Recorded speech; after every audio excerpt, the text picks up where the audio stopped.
உங்கள் யாவருக்கும் என் அன்பின் வாழ்த்துக்களை நான் தெரிவித்துக் கொள்கிறேன். கர்த்தர் உங்கள் அனைவரையும் வெகுவாக ஆசீர்வதிப்பாராக.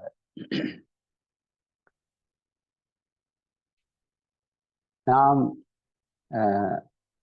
பல சூழ்நிலைகளிலே, சந்தர்ப்பங்களிலே, இல்லையென்றால் வேத புத்தகத்தை வாசிக்கும் பொழுது, இல்லையென்றால் ஒரு ஓய்வு நாள் பள்ளிக்கூடத்திலே கலந்து கொள்ளும் பொழுது நாம் நல்ல பாடங்களை கற்றுக்கொள்கிறோம். அவ்விதமாக கற்றுக்கொண்ட பாடங்களை சில நேரங்களில், சில சந்தர்ப்பங்களிலே மற்றவர்களோடு நாம் பகிர்ந்து கொள்கிறோம். அது நமக்கும் அதை கேட்கிறவர்களுக்கும் ஆசீர்வாதமாக இருக்கிறது. அதுபோல நான் இந்த நாளிலே நியாயாதிபதிகள் 8வது அதிகாரத்திலே கற்றுக்கொண்ட பாடத்தை உங்களோடு நான் பகிர்ந்து கொள்ள வேண்டும் என்று விரும்புகிறேன். எனவே நீங்கள் உங்கள் வேத புத்தகத்திலே நியாயாதிபதிகள் 8ஆம் அதிகாரத்தை திருப்பி வைத்துக் கொள்ளுமாறு உங்களை அன்புடன் நான் கேட்டுக்கொள்கிறேன்.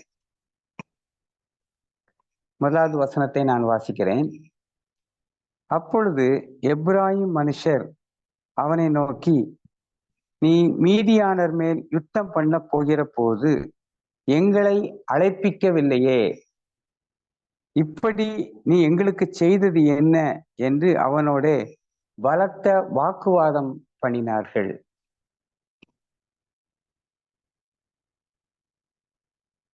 இது கிறிஸ்துவுக்கு முன்னர் கூட பல 100 ஆண்டுகளுக்கு முன் இப்படிப்பட்ட பிரச்சனை இருந்திருக்கிறது. எங்களை ஏன் அழைக்கவில்லை? இதே பிரச்சனை பல 100 ஆண்டுகள் கழித்து இப்பொழுதும் எல்லா நாட்டிலும் இருக்கத்தான் செய்கிறது. எங்களை ஏன் அழைக்கவில்லை? பொதுவாக நீங்களும் இந்த பிரச்சனையை சந்தித்திருப்பீர்கள். ஏதாவது உங்கள் வீட்டில் ஒரு விசேஷ நிகழ்ச்சி நடந்திருக்கும். நீங்கள் அதற்கான அழைப்பிதழ்களை கொடுத்திருப்பீர்கள். சில நேரங்களில் யாரையாவது நல்ல தெரிந்தவர்களை கூட அந்த அவசர போக்கிலே மறந்திருப்பீர்கள். பின்னதாக நிகழ்ச்சி முடிந்து ஒரு வருடம் கழித்து, இல்லையென்றால் சில மாதங்கள் கழித்து நீங்கள் அவளை சந்திக்க நேரிடும் பொழுது அவர்கள் உங்களோடு வாக்குவாதம் பண்ணியிருப்பார்கள். ஏன் எங்களை நீங்கள் மறந்து விட்டீர்கள்? ஏன் எங்களை அழைக்கவில்லை என்று உங்களோடு வாக்குவாதம் செய்திருப்பார்கள். நீங்கள் யாராவது அப்படி வாக்குவாதம் செய்திருக்கிறீர்களா? எங்களை ஏன் அழைக்கவில்லை என்று? நான் இந்த பிரச்சனையை சந்தித்திருக்கிறேன். எங்களுடைய வீட்டிலே நடந்த திருமண நிகழ்ச்சிக்கு முதல் முறை ஒருவருக்கு நான் அழைப்பிதழ் அனுப்பி வைத்திருந்தேன். 2வது திருமணம் எங்கள் வீட்டில் நடைபெறும் பொழுது நான் எப்படியோ அவரை நான் மறந்து விட்டேன். திருமணம் முடிந்து சுமார் 5, 6 ஆண்டுகள் கழித்து அவர்கள் என்னை சந்தித்தார்கள். அப்பொழுது ரொம்ப கோபப்பட்டாங்க என்கிட்ட. அது எப்படி நீங்க எனக்கு கல்யாண கார்டு அனுப்பாம விட்டீங்க அப்படின்னு என்கிட்ட சொன்னாங்க. நான் உட்காந்து யோசிச்சு பார்த்தேன். முதல் கல்யாண கார்டு அனுப்பும் போதே அவங்க வரவும் இல்லை, அதுக்கு அவங்க எந்த விதமான பரிசு கூட தரல. ஆனா 2வது திருமணத்துக்கு நான் கல்யாண அழைப்பிதழ் கொடுக்கவில்லைன்னு சொல்லிட்டு என்கிட்ட ரொம்ப கோபப்படுறாங்க. நான் எந்த பதிலுமே பேசல, அமைதியாக இருந்துட்டு அப்படியே நான் அந்த இடத்துல இருந்து வந்துட்டேன். இங்க கிதியோன் உடைய சரித்திரம் இது. இங்க கிதியோன் ரொம்ப இந்த டிப்ளமேட்டிக்னு சொல்லுவாங்க. அது எல்லாருக்கும் இந்த டேலண்ட் இருக்காது. இது கிதியோன்ட்ட ரொம்ப அழகான ஒரு டேலண்ட் இருக்கு. அந்த 2ஆம் வசனத்தை நம்ம வாசிப்போம். அதற்கு அவன், நீங்கள் செய்ததற்கு நான் செய்தது எம்மாத்திரம்? உடனே அந்த வாக்குவாதம் பண்ண கொடுத்துட்டு சொல்ல, நீங்க தான் என்னையோட ரொம்ப பெரிய ஆளு. என்ன, அபியேலின் திராட்சை பழத்தின் முழு அறுப்பை பார்க்கிலும் எப்பிராயீமரின் மீதியான அறுப்பு அதிகம் அல்லவா? நீங்க தான் இந்த வெற்றிக்கே காரணம் அப்படின்னு சொல்லிங்கிற மாதிரி அவர் என்ன செய்யறாரு? அவர் செய்யறாரு. ஏனால் எப்பிராயீம் மனுஷர் கிதியோனுடைய அந்த யுத்தத்தை தொடர்ந்து அவர்கள் போய் சில காரியங்களை செய்தார்கள். அதெல்லாம் நீங்க 7ஆம் அதிகாரத்துல வாசிக்கலாம். தேவன் உங்கள் கையிலே மீதியானியரின் அதிபதிகளாகிய ஓரேபையும் சேபையும் ஒப்பு கொடுத்தாரே, நீங்கள் செய்ததிலும் நான் செய்யக்கூடியது எம்மாத்திரம் என்றான். இந்த வார்த்தையை அவன் சொன்ன போது அவன் மேலிருந்த அவளுடைய கோபம் ஆறிற்று.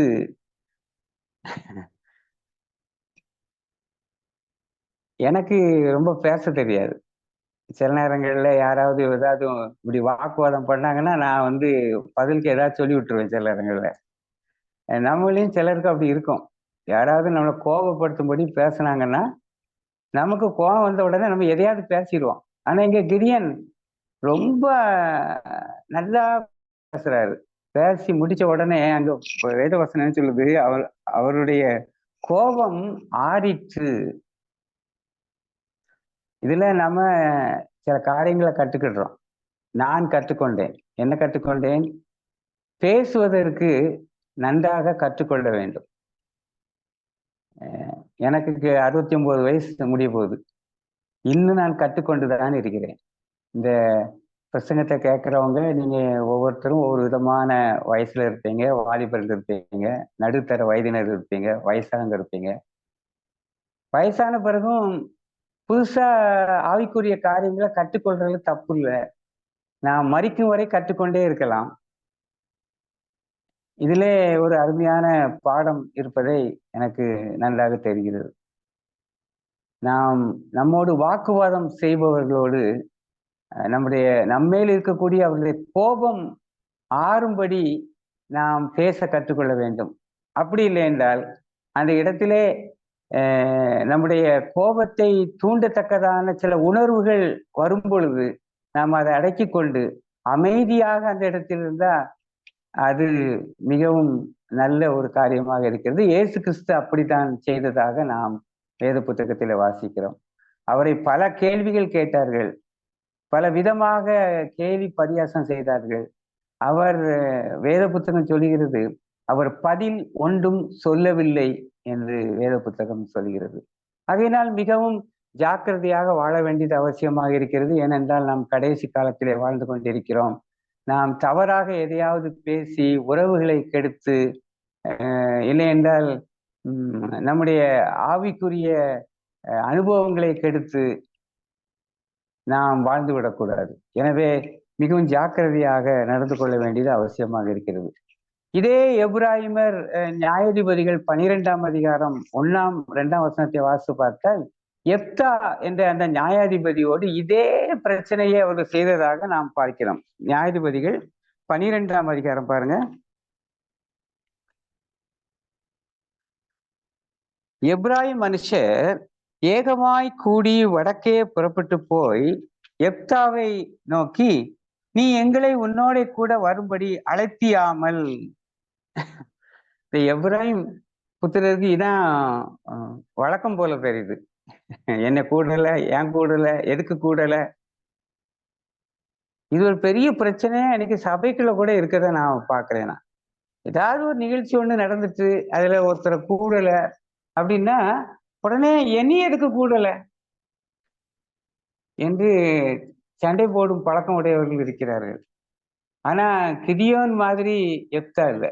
எப்தா பாருங்க என்ன சொல்றாரு, 2ஆம் வசனத்தை பாருங்க. அதற்கு எப்தா, எனக்கு என் ஜனத்திற்கும் அம்மோன் புத்திரரோட பெரிய வழக்கு இருக்கும் பொழுது நான் உங்களை கூப்பிட்டேன், நீங்கள் என்னை அவர்கள் கைக்கு நீங்களாக்கி ரட்சிக்கவில்லை. நீங்க என்னை கூடல, ஆனாலும் நான் உங்களை கூடல. இதுவும் ஒரு நல்ல ஒரு காரியமாக எனக்கு தெரியவில்லை. இது பதிலுக்கு பதில் செய்த மாதிரி இருக்குது. அப்படியும் நாம் நடந்து கொள்ளக்கூடாது என்ற ஒரு நல்ல பாடத்தை நான் மீண்டும் ஒரு முறை இந்த வசனங்களின் மூலமாக நான் கற்றுக்கொண்டேன்.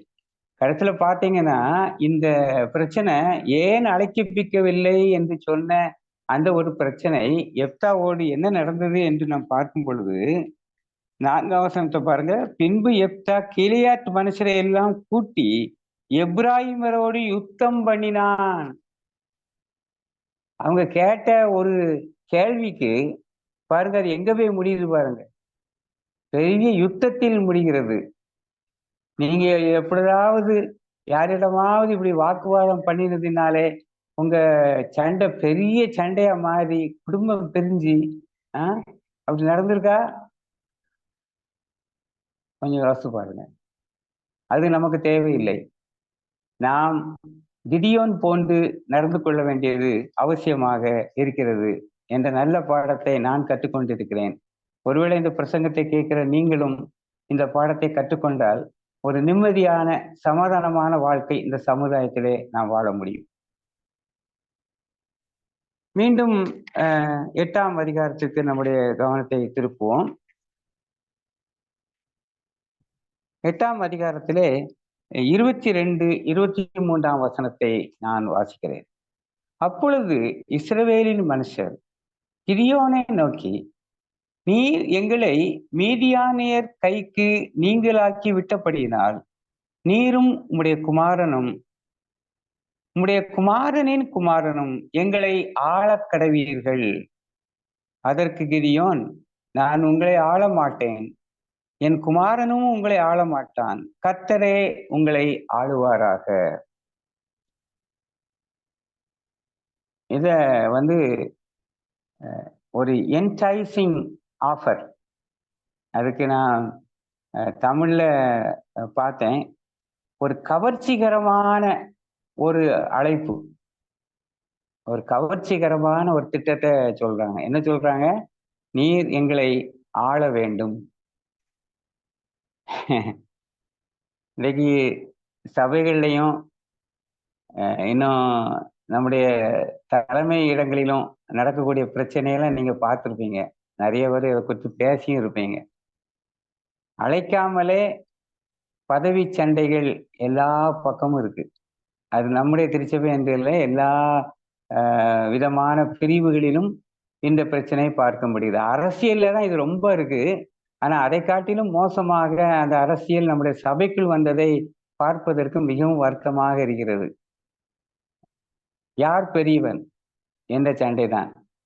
இங்க கிதியோன் ஒரு பெரிய யுத்தத்தை ஒன்று நடத்தி இஸ்ரவேல் ஜனங்களை அந்த மீதியானியர் கையிலிருந்து அவர் மீட்டெடுத்து அவங்களுக்கு தேசத்துல அமைதலை உண்டாக்கின ஒரு பெரிய ஒரு மாபெரும் காரியத்தை கர்த்தருடைய கிருபையினால அவர் செய்து முடிச்சிருக்கிறாரு. முடிச்ச உடனே அந்த ஊர் ஜனங்கள்லாம் என்ன சொல்றாங்க? ஆட்கள்லாம் இஸ்ரேலெல்லாம் நீ எங்களுக்கு ராஜாவாக இரு, எங்களை ஆளு.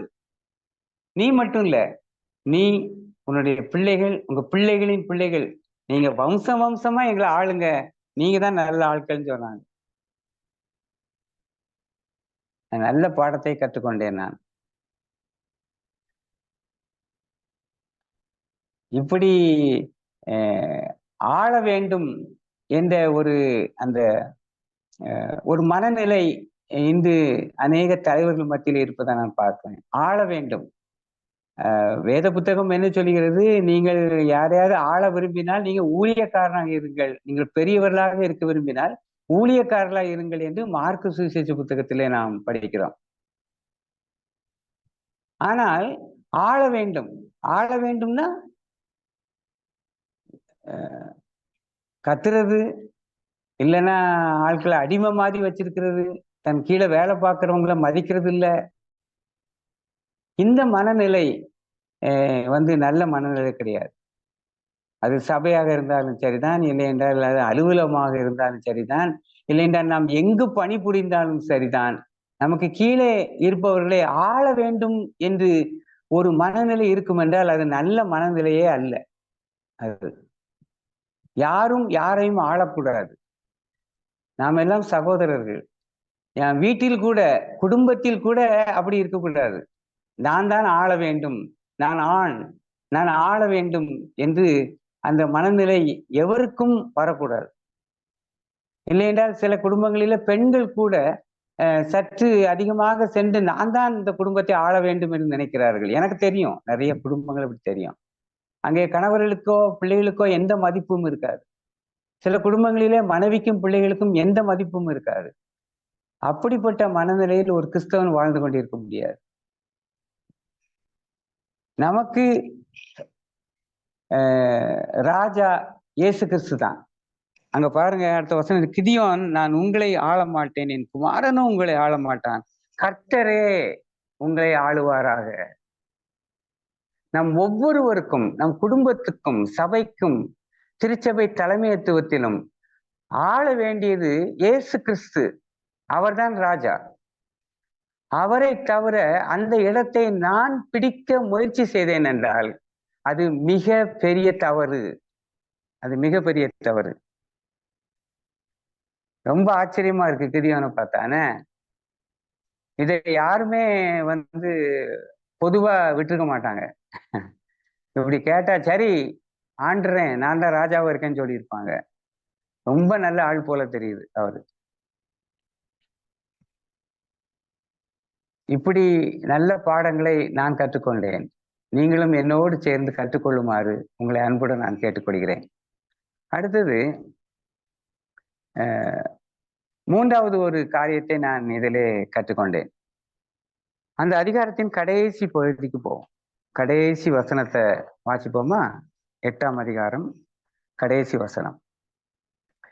கிதியோன் என்னும் எருபகால் இஸ்ரவேலுக்கு செய்த சகல நன்மைகளுக்கு தக்க தயவை அவன் வீட்டாருக்கு பாராட்டாமலும் போனார்கள். இது எனக்கு ரொம்ப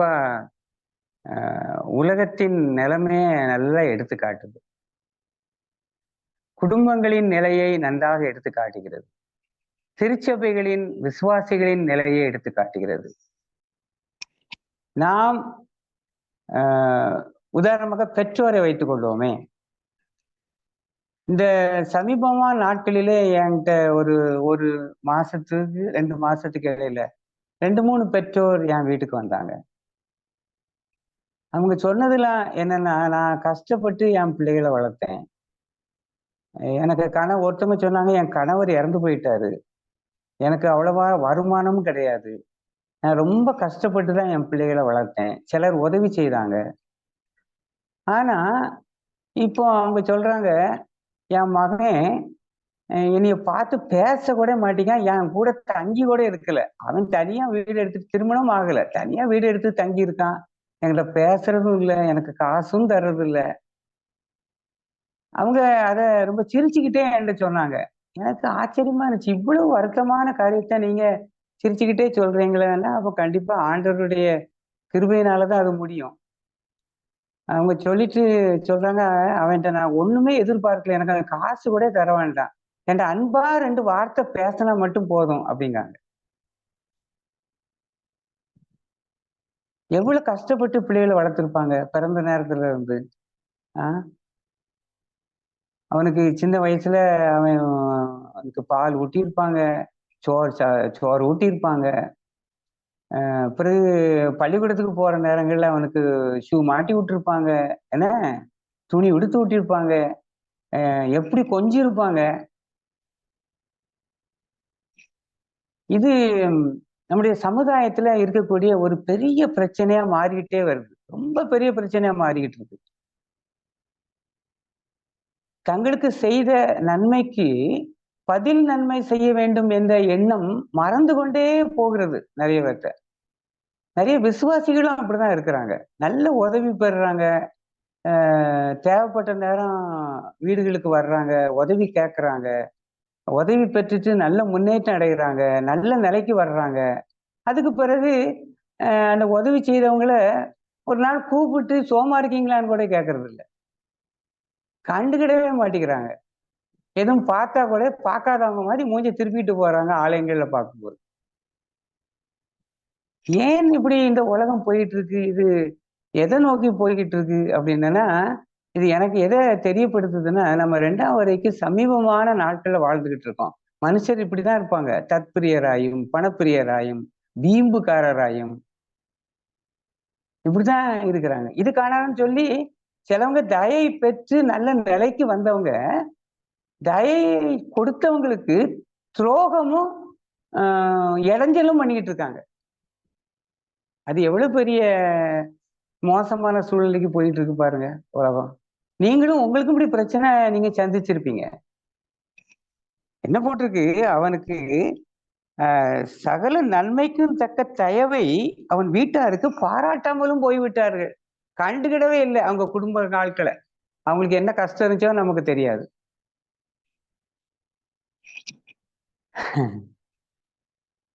அது என்ன பிரச்சனை அப்படின்னா, அந்த 28ஆம் வசனத்துல நீங்க பார்த்தீங்கன்னா, அந்த வேத வசனம் என்ன சொல்லுது பாருங்க.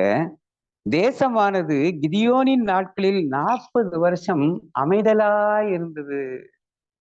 கிதியோன் வெற்றியை பெற்றுக் கொடுத்த பிறகு தேசம் அமைதலா இருந்துச்சு.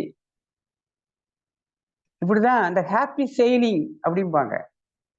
ஒரு குடும்பம் நீங்க கஷ்டப்பட்டு வளர்த்து விட்ட ஆட்கள், இல்லையென்றால் உதவி செய்து முன்னேறின ஆட்கள், நல்ல நிலைக்கு வந்து வேலை ஆரம்பிச்ச உடனே அவங்களுக்கு அமைதலா வாழ்க்கை போயிட்டு இருக்கு பார்த்தீங்களா? நல்ல பணம், நல்ல நிலைமை, எந்த கஷ்டமும் கிடையாது.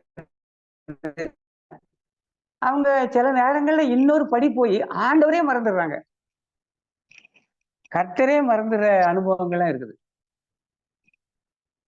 ஏதோ பேருக்கு கோயிலுக்கு வர்றதும், இல்லைன்னா பேருக்கு வேதத்தை வாசிக்கிறதும், ஒரு வாய்ப்பு கிடைச்சா ஒரு பிரசங்கம் பண்றது, இல்லைன்னா ஒரு ஓய்நாள் பாடம் படிச்சு கொடுக்கிறது.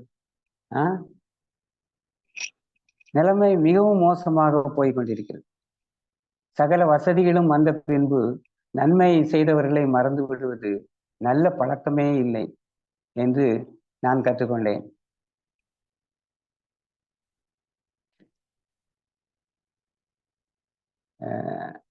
நான் 74ஆம் வருடத்திலே எனக்கு அமெரிக்க தேசத்திலே மிச்சிகன் மாகாணத்திலே ஹாலி என்ற இடத்திலே உள்ள ஒரு பையன், பிரையன் ஒயிட் என்ற ஒரு பையன், கிறிஸ்டா ஒயிட் என்று சொல்லக்கூடிய இன்னொரு பெண், அவர்கள் ரெட்டையர்கள். அவர்கள் எனக்கு பேனா நண்பர்களாக இருந்தார்கள் 1974ஆம் ஆண்டிலே. அப்பொழுது அவர்கள் நான் அப்பொழுது உதவி போதகராக பாளையங்கோட்டை திருச்சபையிலும் பக்கத்தில் உள்ள கிராமத்து திருச்சபையாகிய பெத்தானி, பூக்குழி போன்ற திருச்சபைகளை நான் கவனித்துக் கொண்டிருந்தேன். அப்பொழுது திடீரென்று அவர்கள் அம்மா எனக்கு கடிதம் எழுதினார்கள். எழுதி, நீங்கள் என்ன செய்து கொண்டிருக்கிறீர்கள், உங்கள் குடும்பம் எப்படி, எல்லாவற்றையும் இடத்தில் விசாரித்தார்கள். அப்பொழுது நான் சொன்னேன், நான் ஸ்பைசர் கல்லூரியிலே 3 செமஸ்டர் படித்துவிட்டு நான் படிப்பை முடிக்காமல் வந்திருக்கிறேன். எனக்கு இங்கே வேலை கொடுத்திருக்கிறார்கள், நான் வேலை செய்து கொண்டிருக்கிறேன் என்று சொன்ன பொழுது அவர்கள் அடுத்த முறை எனக்கு கடிதம் எழுதினார்கள். நீங்கள் ஸ்பைசர் கல்லூரிக்கு மீண்டும் சென்று உங்கள் படிப்பை முடித்தால் என்ன என்று சொன்னார்கள். ஏனென்றால் பாஸ்டர் வாட்ஸ் அவர்கள் அந்த பகுதியிலே நடைபெற்ற ஒரு கேம்ப் மீட்டிங்கிலே அவர்கள் சொல்லியிருக்கிறார்கள், அந்த காலத்திலே 70களிலே நம்முடைய திருச்சபையிலே பொதுவாக பெரிதாக படித்தவர்கள் நிறைய பேர் வேலையில் இல்லை. படிக்காதவர்கள் தான் நிறைய பேர் போதகர்களாக பணிபுரிந்து கொண்டிருந்தார்கள். அதை அவர் அங்கே கேம்ப் மீட்டிங்ல சொல்லியிருந்திருக்கிறார். இப்படி நான் தென்னிந்தியாவிலே நான் வேலை பார்க்கிறேன், அங்கே நிறைய போதகர்கள் படிக்காமல் தான் வேலை பார்த்து கொண்டிருக்கிறார்கள். ஏனென்றால் படிப்பதற்கான வசதி போதுமானதாக இல்லை, எனவே அநேகர் போவதில்லை என்று அவர் குறிப்பிட்டிருக்கிறார். அதை அவர்கள் கவனித்துக் கொண்டு என்னுடைய கடிதத்தை எல்லாம் பார்த்தோன்னே என்னை கேட்டு தெரிந்து கொண்டு நீ படிக்க போ என்று எனக்கு சொன்னார்கள். அவர்கள் எனக்கு அந்த நாட்களிலே $10 தருவார்கள்.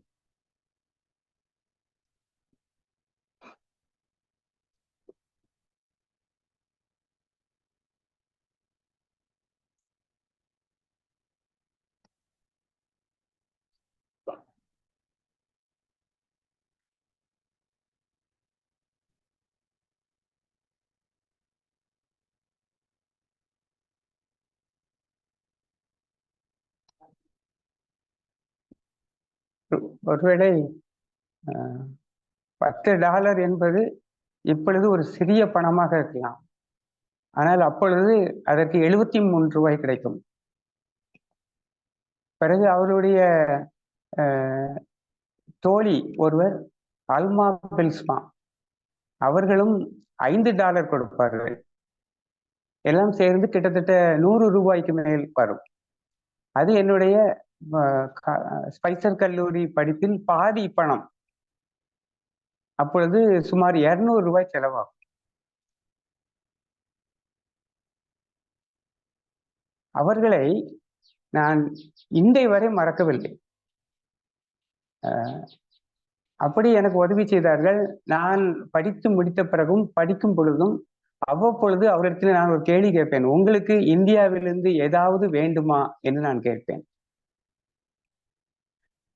அப்பொழுது ஒருமுறை அவர்கள் எனக்கு சந்தன கட்டையில் செய்த யானை வேண்டும் என்று கேட்டார்கள். உடனே அதை நான் வாங்கி அனுப்பினேன். ஒருமுறை என்னுடைய மகளுக்கு இந்தியாவில் உள்ள போல இந்த பட்டு பாவாடை போன்று ஒன்று வேண்டும் என்று கேட்டார்கள். அதை எடுத்து தைத்து நான் அனுப்பினேன். 2000 வருஷத்திலே நான் கனடா தேசத்திற்கு வந்திருக்கும் பொழுது அவர்கள் அந்த மிச்சிகன் மாகாணத்திலிருந்து டொரண்டோவிற்கு அவர்களுடைய காரிலேயே வந்து என்னையும் என் மனைவியும் சந்தித்தார்கள். அதற்கு பின்பு ஒருமுறை நான் வந்திருக்கும் பொழுது ஒஹாயோ மாநிலத்திலே நான் சில போதகர்களோடு நான் சில ஊழியங்களை செய்து கொண்டிருந்த பொழுது ஒரு போதகத்தில் சொன்னேன், என்னுடைய மிச்சிகன் மாகாணத்திலே என்னுடைய ஒரு 40 வருட நண்பர்கள் வாழ்ந்து கொண்டிருக்கிறார்கள், அவளை நான் பார்க்க வேண்டும் என்று சொன்னேன். உடனே அவர் என்னை அவள் இல்லத்திற்கு அழைத்து சென்றார். நான் அந்த நேரத்திலே நான் அந்த கிளாடி ஒயிட், அந்த அம்மா பெயர், அவங்க கணவன் ஒயிட், அவர்களையும் அல்மா பில்சாவையும் அவருடைய கணவரையும் நான் அவருடைய வீடுகளிலே சந்தித்து ஒரு நாள் அல்மா பில்ஸ்மா அவருடைய வீட்டிலே தங்கியும் நான் இருந்தேன். செய்த நன்றிகளை ஒரு பொழுதும் மறக்கக்கூடாது. அவளுக்காக ஜெபிக்க வேண்டும். முடிந்தால் அவளை சென்று பார்க்க வேண்டும். இல்லையென்றால் அவ்வப்பொழுது ஏதாவது ஒரு வெகுமதி அவர்கள்ட்ட வேணுமா என்று கேட்டு நாம் அனுப்ப வேண்டும். இதுதான் ஒரு நல்ல கிறிஸ்தவ பழக்கம். கர்த்தர் நம்மை ஆச்சரிய பிரகார விதமாக நடத்தி வந்திருக்கிறார். பலர் நமக்கு உதவி செய்திருப்பார்கள். ஒரு நாளும் அந்த உதவியை மறக்கவே கூடாது. அதே நேரத்திலே சங்கீதம் 103 ஞாபகத்தில் வைத்துக் கொள்ள வேண்டும். எந்த ஒரு ஜெபம் முடிந்தாலும் நம்ம என்ன சொல்றோம்? என் ஆத்மாவே கர்த்தரை ஸ்தோத்திரி, என் முழு உள்ளமே அவருடைய பரிசுத்த நாமத்தை ஸ்தோத்திரி, என் ஆத்மாவே கர்த்தரை ஸ்தோத்திரி, அவர் செய்த சகல உபகாரங்களையும் மறவாதே அப்படின்னு நம்ம சொல்றோம். அது வாழ்க்கையிலே நாம் அபியாசிக்கிறோமா? கர்த்தர் தாமே நான் கற்றுக்கொண்ட பாடங்களை உங்களோடு நான் பகிர்ந்து கொண்டிருக்கிறேன். நீங்கள் இப்பொழுது இதில் ஏதாவது நல்ல கருத்துக்களை கற்றுக்கொண்டால் அதை மற்றவர்களோடு பகிர்ந்து கொள்ளுங்கள். வாழ்க்கையிலே அபியாசிக்க முயற்சி செய்வோம்.